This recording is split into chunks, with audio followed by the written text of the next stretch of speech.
আজকে নওগাঁ এটিএম মাঠ ঐতিহাসিক জনসভার সম্মানিত আমার স্নেহস্পদ সভাপতি, উপস্থিত নেতৃবৃন্দ এবং আমাদের সম্মুখে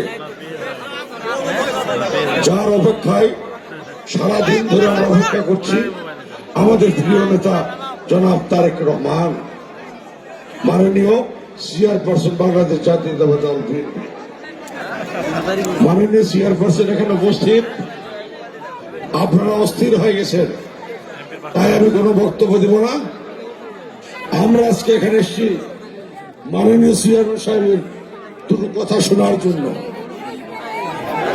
মাননীয় চেয়ারম্যান সাহেব দুটো কথা শোনার জন্য মাননীয় চেয়ারম্যান সাহেবকে আমি আশ্বস্ত করতে চাই, আমার নির্বাচনী এলাকা ধামইরহাট, নওগাঁ 2, ফতিনতলা এই আসন সহ ইনশাআল্লাহ নওগাঁ জয়পুরহাটের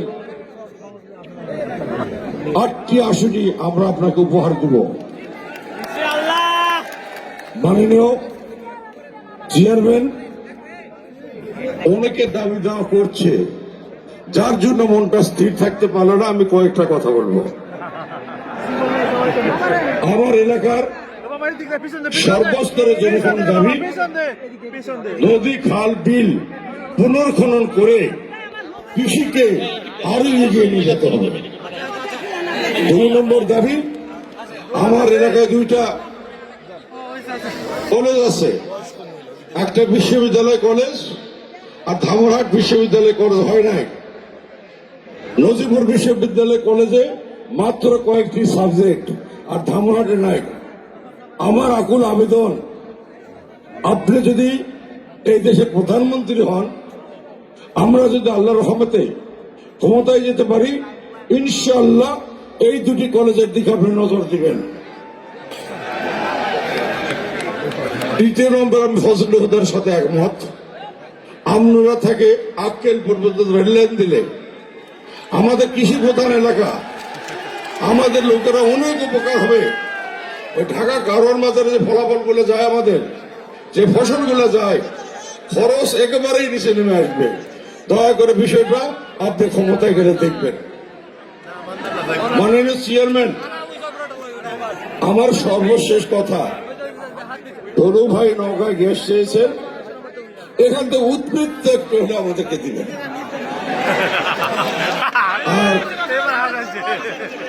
আর আমি দুঃখ ভারাক্রান্ত হৃদয়ে আপনাকে বলছি, 1978 সালে শহীদ রাষ্ট্রপতি জিয়াউর রহমান ফতিনতলায় সফরকালে জনগণের দাবির প্রেক্ষিতে উনি ওখানে ঘোষণা দিয়েছিলেন নজিবুরকে মহকুমা ঘোষণা করা হবে। পরবর্তীতে রাষ্ট্রপতির কার্যালয় থেকে 29 লক্ষ টাকা এসেছিল। তারপর আততায়ীর গুলিতে নিহত হওয়ার পর ওই প্রকল্প আমাদের আলোর মুখ দেখে নাই, আমাদের সাবমিশন হয় নাই। স্বৈরাচারী শেখ হাসিনার সময় এলাকার জনগণের দাবিকে উপেক্ষা করে এটা কোনোদিনও তারা করতে পারে নাই। তাই আমি আপনার কাছে আগুন আবেদন জানাবো, নওগাঁর 14টি উপজেলা এবং পৌরসভা মিলে 14টি ইউনিট, এই 14টির 7টি ভাগ করে যদি দুর্ভাগ করেন, 50 কিলোমিটার দূর থেকে আমাদের নওগাঁ সদরে আসতে হয়। এই দুর্দশা আমাদের লাগাও হবে। শহীদ রাষ্ট্রপতি জিয়াউর রহমানের ওনার যে ঘোষণা, এই ঘোষণা আপনি বাস্তবায়ন করবেন, এ আশা রেখে আপনার সুস্বাস্থ্য, দীর্ঘায়ু, মঙ্গল কামনা এবং পারিবারিক জীবন আপনার সুখময় হোক, এই বলে বিদায় নিচ্ছি। আল্লাহ হাফেজ। বাংলাদেশ জিন্দাবাদ। ভাইকে এ পর্যায়ে আপনাদের সামনে মূল্যবান বক্তব্য নিয়ে আসছেন, দীর্ঘক্ষণ ধরে যে মানুষটির জন্য আপনারা অপেক্ষা করছেন। এ পর্যায়ে আপনাদের সামনে